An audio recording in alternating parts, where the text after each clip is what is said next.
friends. Hope you're good. Hope you've had a good week. Today I am tired. So I had the day off today and I've spent it doing a lot of life admin, so it hasn't really been a day off. So I hope your week has been good so far. Your Friday has been better than mine because yeah, it's today is a lot. I almost didn't show up today, but I was like, no, I've kept this up. I've been live every Friday, so and I don't want to break my streak. So here I am. So hi, my name is Aisha. My pronouns are she and her. Actually, I meant to be pointing that way. There you go. Yeah, she and her. So let me know in the chat where you joining from. And yeah, it's gonna be a quick one today. Oh, one thing I'm very excited about. I am going to go watch Black Panther today. Woohoo! It drops today in the UK, and I'm super, super, super, super excited. I'm loving all these movies coming out with like strong, powerful Black women. Same thing with The Woman King. Really enjoyed it, loved it. If you've watched Woman King, let me know what you thought about it in the chat. If you've already watched Black Panther, so for folks in the US and who may have already watched it, let me know what you thought about it. But I'm excited and yes, I'm ready. Okay, so today, talking about how to be an ally to Black women. So speaking up when you see racism. So one thing is when we talk about being an ally, allyship is all about action, right? So you can't call yourself an ally if you're just an ally in terms of words. You say you're one. And also, really, it's not something that, you should say you are. It's something that other people call you. But anyway, one of the key things about being an ally is speaking up, using your voice. When you see racism, sexism, all of the isms, otherwise you can't really call yourself an ally. So with Black women, I remember I was reading a study, I think it was McKinsey's Women in the Workplace report, where they talked about how although a lot of white people see themselves as allies, according to Black women and women of color, they tell a different story, right? And I can definitely relate to this because I've been in situations where, maybe something has happened, maybe something racially insensitive has been said, or even if it's not something racially insensitive, right? And other people disagreed with what was said, but no one would say anything. And then I would be in the position where I would feel like I had to speak up. And then I would speak up. And then even then, sometimes in the actual room, whether virtual room or real room, they still wouldn't say anything. And then after the meeting, they'll then message me and say, oh, thank you so much for speaking up. Totally agreed with what you said. And it's like, well, why didn't you say anything when I spoke up? Or why didn't you speak up? Why did you sort of leave me alone to sort of tackle that? So it can be really annoying when people do that. Let me just see, there's something in the chat. Oh, hey, hello, Dallas, Texas. Welcome, welcome, welcome. And I've come away feeling like, so why didn't you speak up? And it's actually even more annoying that you saw the problem and you didn't say anything compared to when, let's say, you didn't realize that what was said was offensive, for example. So I think one of the key things is speaking up when you see racism. And again, according to that report, sort of challenging it and speaking up is still something people struggle with.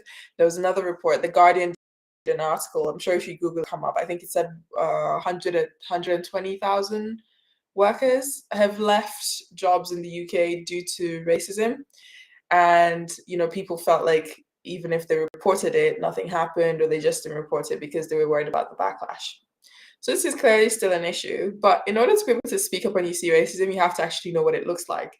And often I think people are still in this mindset that racism is like the overt stuff. So like, someone using the N-word and things like that. But it's also, if you look at the workplace, it's also in, let's say we look at the interview process, it's in, your colleagues saying, oh, well, I really like this candidate, or I think we should go with this candidate because, I don't know, they felt like they could relate to them more. And let's say your colleague happens to be white, then ding, ding, ding, alarm bell should be ringing, and you should be asking, wait, why exactly do you feel like, you relate more to this person versus the Black woman or this person of color? So it's not just the covert stuff. It's not just the overt stuff. It's also the covert stuff that happens in the workplace. And it's really important that we speak up when we see this, because if you don't, then it's almost like the person who's on the receiving end feels like everyone agrees with it. I remember reading once, there was an article, not related to Black women. There were some women who in London were attacked on the underground. They were hijabis, so they were wearing their hijab. And, some guy was abusing them. And I think he even tried to pull off the lady's hijab. And one of the things that the women said in the article later on was that, the fact that he did it was one thing, but it was the fact that everyone else stood by and watched and did nothing about it that hurt her the most. And I can totally relate to that. And luckily, I've been in situations where, maybe I've been bullied, harassed at work, and I had people who spoke up and said, actually, hey, I did actually see this. This is what happened. And that actually is something that I never forgot. And I really appreciated it. But then there's also been people who have looked the other way and didn't say anything, or they said, oh, I didn't really see anything, or oh, I didn't really think that, the aggressor was in the wrong. And trust me, I remember that too. Anyways, another thing about speaking up when you see racism is this is where looking back at history can help as well. So if you check out truewhiteallies.com, so that's my website, and it's the first film series that I've done, and it's looking at white people throughout history from as early as like the 1700s who did speak up about racism. And mind you, we're talking about times when doing so was actually a great risk. So, this is when people still believed enslaving other people was okay, and speaking up against it was not something that was cool, right? Like now it's more acceptable, and if you do so you're seen as progressive and all of this stuff. But back then it was not acceptable, and there was great risk, so things like you potentially even being ostracized. So one of the women from the films, her name was Lydia Child, and she was an American author, and she wrote books talking about the humanity of Black people, and even books on things like interracial relationships. So she literally got canceled. So we talk about cancel culture now. No, people canceled their subscription to her magazine. She didn't have money, and she went through a really, really difficult time for many years just for expressing her views and saying, hey, maybe Black people are just like us, and maybe we should treat them the same. So it's very fascinating to me when people talk about cancel culture now, but that's a whole other conversation. Anyway, my point is, those white allies from history, they faced much worse than you would have to face now if you speak up, right? So, you don't have to worry about death. You don't have to worry about things like being ostracized, and actually maybe you would even be applauded. This is another thing that happens. So when women talk about things like sexism, then they're like the angry woman. But when a man does it, it's like, oh wow, he's this revolutionary. I feel like the same thing happens with racism. When it's a Black person or a brown person talking about it, it's like, oh, the angry brown person.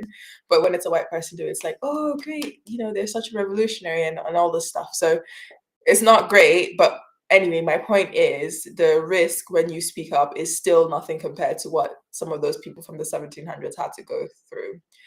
My point is no excuses. No excuses for not speaking up when you see racism. But in order to be able to speak up about racism, first you have to understand what it is. The only way to understand what it is to educate yourself. So reading books about people talking about it. I'm actually reading a book at the moment called Natives. It was written by Akala. So Akala is a Black British writer, entrepreneur, artist. He's just an all-around superstar. So that goes into the history of racism in the UK. But there's so many other books. I bet if you type anti-racist books into Amazon, there would be so many that come up. So reading those, understanding experiences of Black people and people of color, and especially that covert racism is what's going to help you to be able to understand what racism is when you see it, not just people using the N-word. And then once you understand it, then you can start to think about, okay, when this actually happens, how can I speak up? How can I be an ally? All right, so that's my spiel for today. Any questions? I'm going to see if there are any questions in the chat. I'll stay on for one more minute and see if there's any questions. If there's no questions, then I'm going to go away and get ready for Black Panther because I haven't planned my outfit yet, and I need to plan my outfit. Okay, looking in the chat. Anything?